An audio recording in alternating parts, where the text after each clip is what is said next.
Perkenalkan, nama saya Wafik Ainul Fikran, NIM 1911211008 dari jurusan Ilmu Kesehatan Masyarakat Universitas Andalas.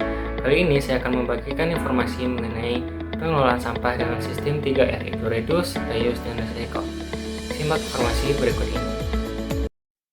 Indonesia menempati peringkat kedua penghasil sampah terbanyak di dunia.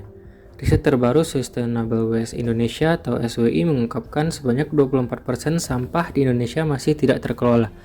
Jenis sampah yang paling banyak dihasilkan adalah sampah organik sebanyak 60%, sampah plastik 14%, diikuti sampah kertas 9%, metal 4,3%, kaca, kayu, dan bahan lainnya 12,7%.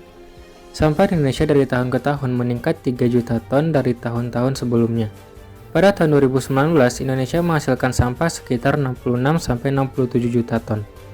Sebagian besar sampah yang dihasilkan ini berasal dari rumah tangga hingga sampah kegiatan usaha.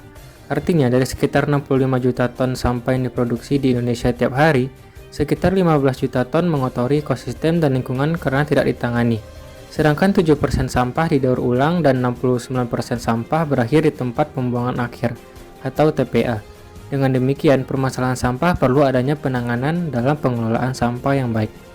Pengelolaan sampah ditetapkan dalam Peraturan Pemerintah Nomor 27 Tahun 2020 tentang pengelolaan sampah spesifik yang menyebutkan tentang tempat pengelolaan sampah dengan prinsip 3R, yaitu Reduce, Reuse, dan Recycle, yang selanjutnya dapat disingkat dengan TPS 3R.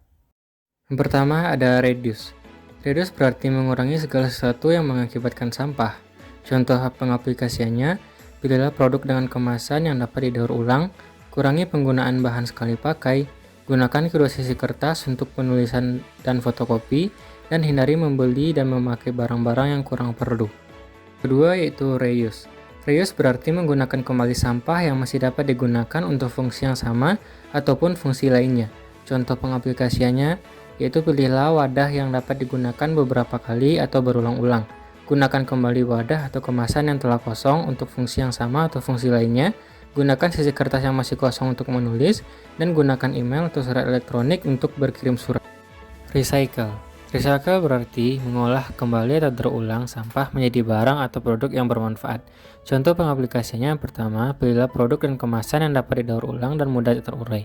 Olah sampah kertas menjadi kertas atau karton kembali, lakukan pengolahan sampah organik menjadi kompos, dan juga dapat dilakukan dengan pengolahan sampah non-organik menjadi barang yang bermanfaat.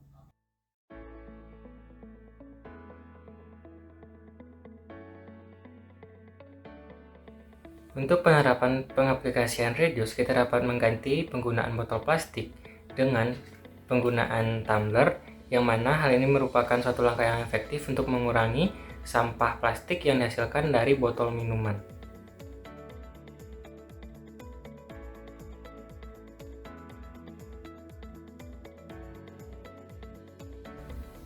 Selain itu, untuk pengaplikasian Reduce, kita juga dapat mengganti penggunaan tisu dengan penggunaan serbet dari kain, yang mana hal ini dapat melindungi bumi dari penebangan pohon secara liar.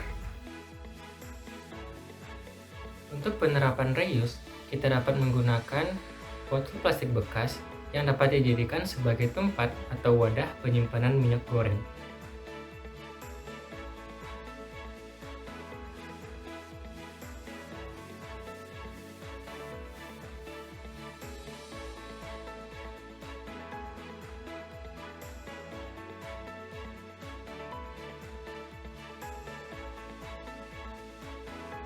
Untuk pengaplikasian recycle, kita dapat menggunakan botol bekas dan juga koran bekas, yang mana nantinya akan dapat digunakan sebagai tempat wadah untuk penyimpanan alat-alat tulis.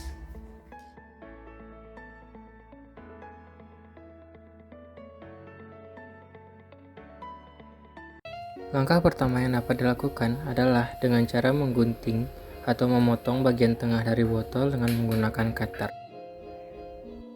Setelah memotong menggunakan cutter, dapat dirapikan dengan menggunakan gunting.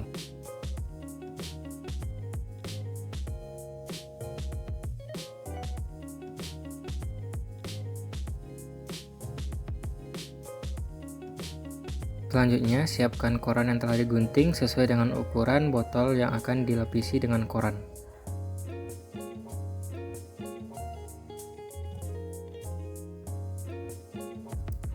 Kemudian berikanlah lem kepada ujung koran, kemudian ditempelkan ke botol minum yang telah disediakan tadi.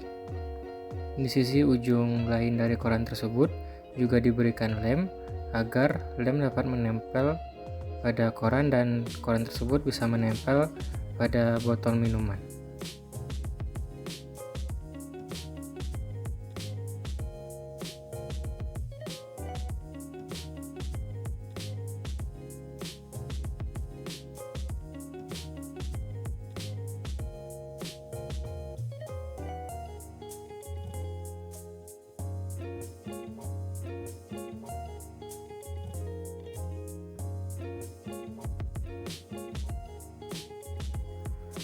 Selanjutnya, untuk bagian bawah dari koran ini, apabila berlebih, dapat dengan menggunting bagian bawah di 4 sisi.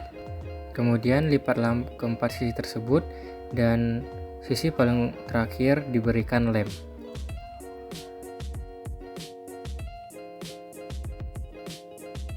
Maka kontak pensil atau tempat wadah alat tulis siap untuk digunakan. Langkah yang terakhir, kalian dapat menggunakan ini sebagai salah satu langkah recycle yang dapat kita gunakan untuk menggunakan kembali barang-barang bekas yang telah tidak digunakan lagi.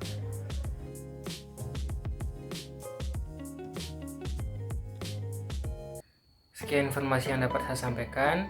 Semoga bermanfaat dan terima kasih sudah menonton.